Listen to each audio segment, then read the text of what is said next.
Uttarakhand UCC पर मौलाना साजिद रशीदी ने कह दिया है कि अब मुसलमान चुप नहीं बैठेगा। वहीं प्रियंका चतुर्वेदी ने कहा है कि इसका विरोध बीजेपी समर्थक भी कर रहे हैं। जिस दिन राष्ट्र में आएगा और जिस दिन उस मंशा से आएगा जहाँ पे महिलाओं को अधिकार मिलने चाहिए और यूनिफॉर्मिटी आनी चाहिए और राजनीति नहीं होनी चाहिए, तब मैं इस पर चर्चा करूंगी। पर सवाल ये उठता है कि देश के प्रधानमंत्री ने खुले मंच पे कहा था कि यूसीसी की चर्चा होनी चाहिए, अचानक से चुप क्यों हो गए? कि देखने लग गए कि उन्हीं के खेमों में जो जिन पे भरोसे ये करते हैं कि उनको वोट करेंगे, वो लोग भी प्रोटेस्ट करने लग गए। तो जब चर्चा आएगी पार्लियामेंट में, उस पर खुल के मैं चर्चा करूँगी। मुसलमानों को संवैधानिक तरीके से बाहर निकलना पड़ेगा। हम सड़कों पे आए, जैसे किसान आए, मुसलमानों को भी कुर्बानी देनी पड़ेगी। अगर मुसलमान कुर्बानी देने के लिए तैयार नहीं है, हमारा जो संवैधानिक अधिकार है, हम सड़कों पर निकलें और सरकार के खिलाफ हम सामने आए और आकर ये बताएं और जताएं कि अगर हमारे धर्म पर किसी तरह का कोई अटैक करने की कोशिश की गई तो मुसलमान अब खामोश नहीं रहेगा। और अब बड़ी खबर आपको बता दें, राजस्थान में भी यूसीसी लागू करने की तैयारी हो रही है। राजस्थान के मंत्री कन्हैया लाल चौधरी बोले, हम यूसीसी लागू करने की कर रहे हैं कोशिश। एक देश में दो कानून नहीं चलेगा। उत्तराखंड पहला राज्य बना, उनको बधाई।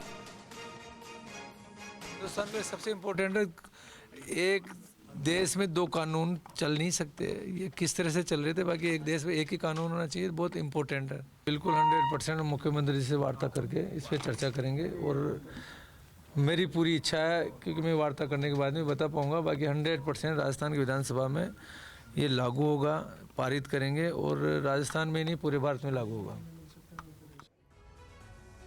बड़ी खबर यह है कि संसद में इश्निंदा कानून बनाने की मांग उठी है। बीजेपी सांसद डॉक्टर अशोक वाजपेयी ने कानून बनाने की मांग की है। धर्म के अनादर पर कानूनी कार्रवाई होनी चाहिए, अशोक वाजपेयी ने कहा है।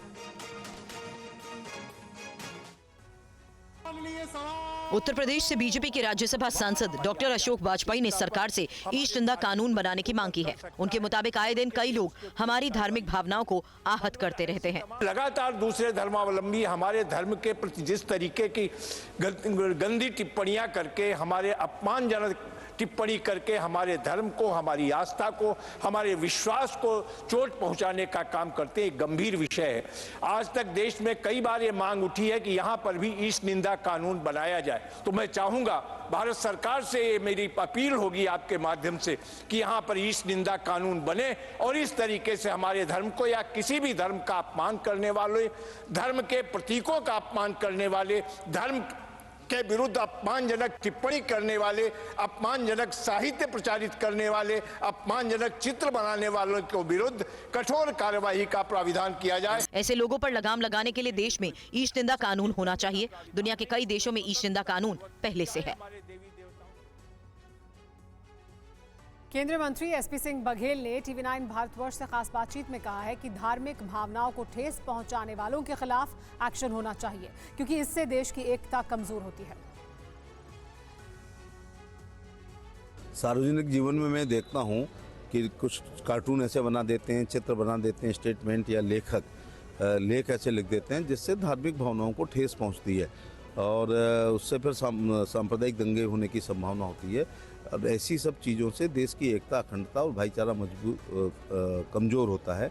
जब हम विश्व गुरु बनने जा रहे हैं, विकसित राष्ट्र बनने जा रहे हैं, तो इस प्रकार की घटनाओं से देश का विकास भी बाधित होता है और एकता, अखंडता, भाईचारा भी टूटता है। जो लोग सनातन में देवी देवताओं के ऊपर टिप्पणी करते हैं, लेकिन जो सनातन धर्म पर टिप्पणी करते रहते हैं, एक धर्म विशेष के खिलाफ अगर जरा भी बोल जाएंगे, अगर उनमें इतनी हिम्मत है, तो जरा उधर के बारे में भी कोमा फुल स्टॉप भी चेंज करने की बात हो जाएगी तो उचित नहीं होता है। रुकेगा कैसे? क्या कानून से रुकेगा ये? मैं तो कहता हूँ गुड क्वालिटी एजुकेशन से भी रुकेगा। लोगों में इस प्रकार की शिक्षा होनी चाहिए कि अपने धर्म की इज्जत, अपने धर्म पर गर्व करें और दूसरे धर्म का सम्मान करें।